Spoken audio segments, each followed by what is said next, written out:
Here we are, Rich. We've got a lovely starboard side view of Monitor's engines. Could you walk us through the components of the engine?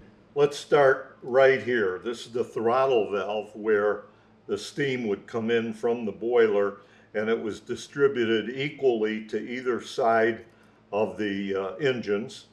And this would be the starboard side that we're looking at. The steam would flow through the cutoff chest into the main valve chest. And this is the valve that did most of all the work, or all of it. And it was controlled by a rod through what's called a translator lever. And we can talk about that a little bit later, but the valve rod moving back and forth moved the main valve and delivered steam to both sides of the piston, one at a time, obviously.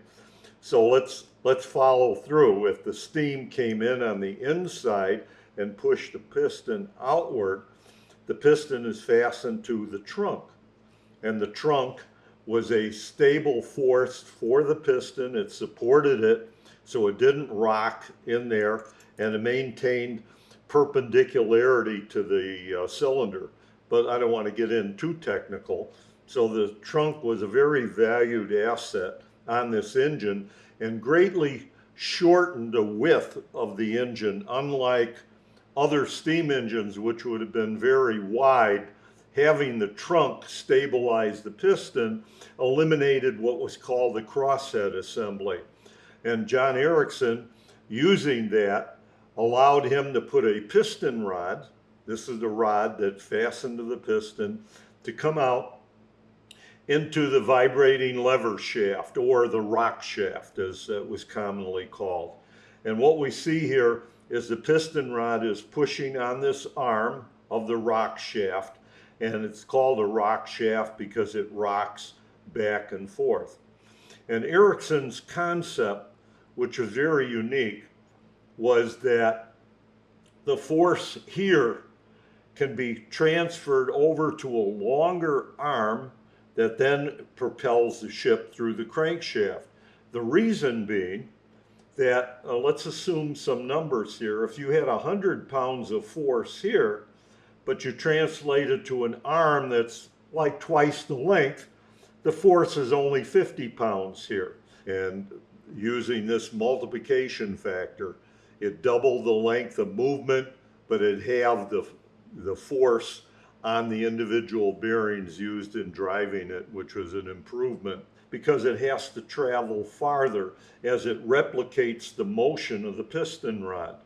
But the value of that decision is that your bearings can be smaller because they're traveling in a longer arc, so they're working at a less load, but still producing the power needed to run the engine. So the arm here of the vibrating lever shaft comes up to the connecting rods, and the connecting rods fasten to the eccentric on the main crankshaft. And here's the crankshaft that ran the propeller. And as the trunk moved in and out, this arm is moving in an arc and transferring its motion through the connecting rod to the crank throw on the crank, and the crank revolves around, and that turns the propeller. Now, when it turns the propeller, there's a force on that shaft that's caused by the thrust of the propeller, which has to be transferred to the ship. So that force works in a direction coming towards me. And so, Rich, that's the seawater, the propeller pushing against the seawater. Correct, right. And the result is it has to move the ship, and that force comes in to what we call a thrust bearing. And all this force is pushed on this bearing, which was interfaced with the extension bracket that was part of the bed plate. This is the bed plate here in blue. And that force is absorbed here by the extension bracket, and that force is transferred to the bed plate, and the bed plate is fastened in many places to the ribs, as you see, or the bulkheads of the ship, and that propelled the ship. So you're looking at a power capture right here. So, if I'm understanding that, does this mean that the whole, basically the weight of the ship is pushed against this one part? Correct. Isn't that incredible? Is that level of engineering to be able to direct all of that ship against this one part? Correct. Yeah, this is an extremely important function of the engine, to absorb that thrust.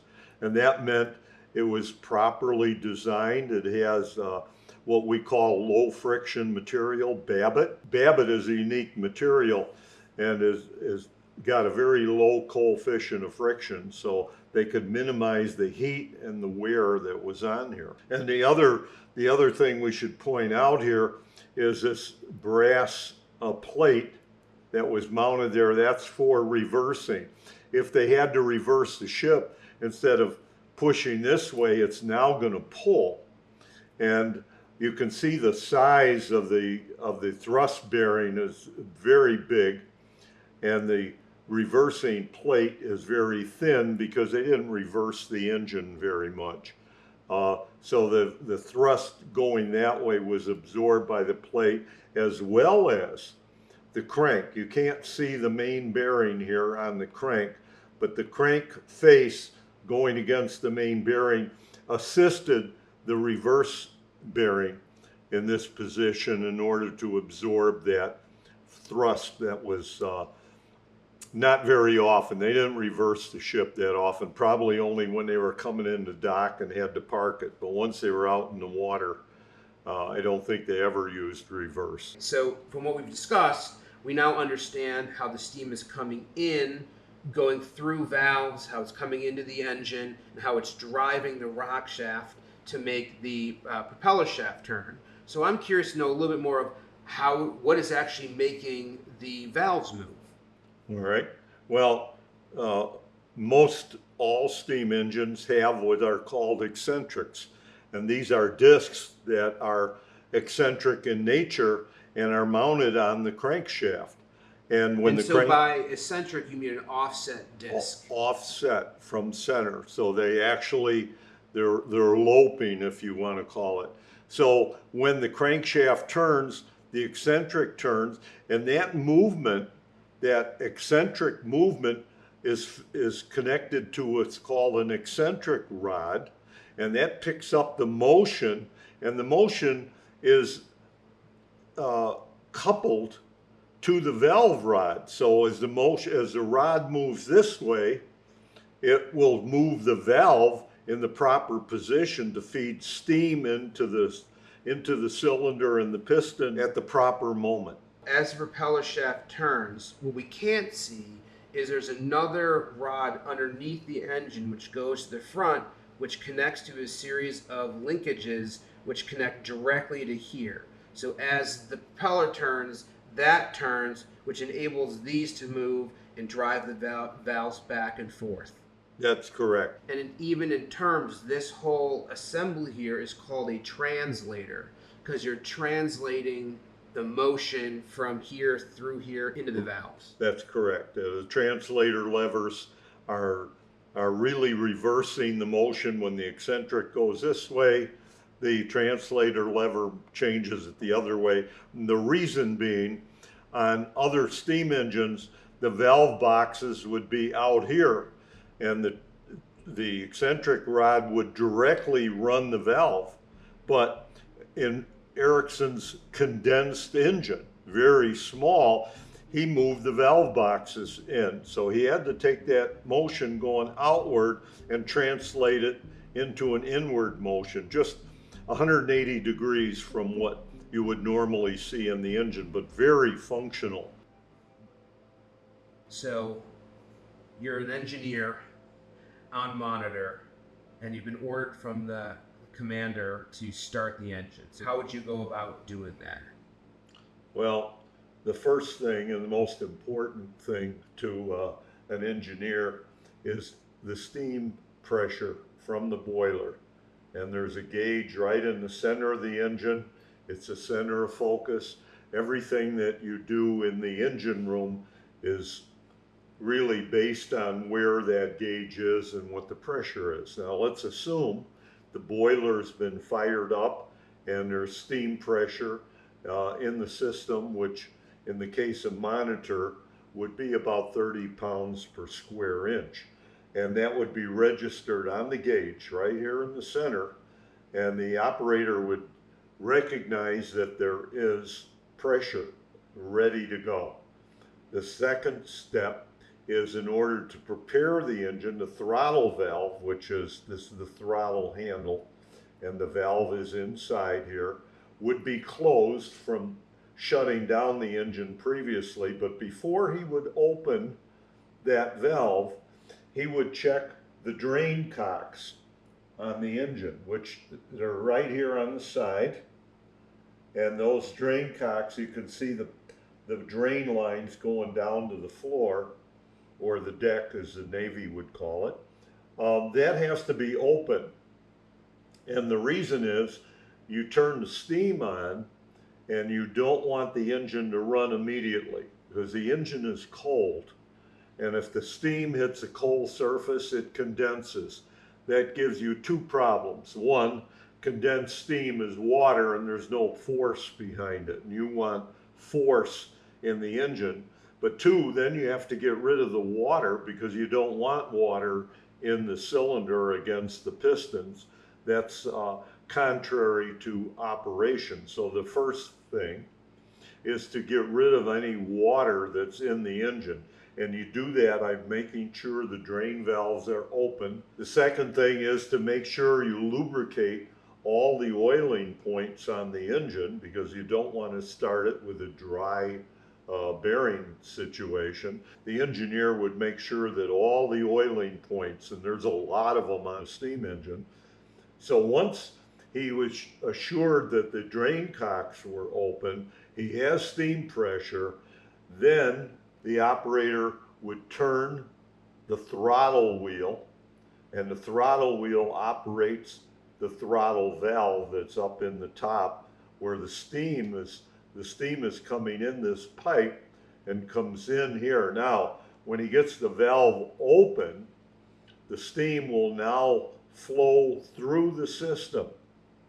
When it flows through the system, it's actually going to vent where the drain is open. There'll be steam coming out. So you're going to have, funny to say, but there'll be wet feet on the engineer when he's opening that up. And he watches the water and steam coming out of the pipe. And when he no longer sees water, he just sees the white ghost of steam coming out of the pipe without any extra water, then he knows that the water has been purged from the valves and the valve system and the engine. And at that time, he then starts closing the valves. When he closes the drain valves, now the steam is flowing into the engine. It's warmed up. Now once that turns to full steam, and he would have steam coming out all over the engine room is going to be very wet and warm at that particular time. When he sees that there's no water coming from the drains on the cylinder, he then closes those. As soon as he closes those, there is now power to the engine. And at that time, the engine would be turning over. It would be turning very slowly, probably 4 or 5 RPM. And at that time, depending on the captain's orders, the engineer then would open up the throttle valve and produce more steam for the engine to function and operate. The term they used was called turns. And the turns of the engine were controlled by the engineer at the direction of the commanding officer.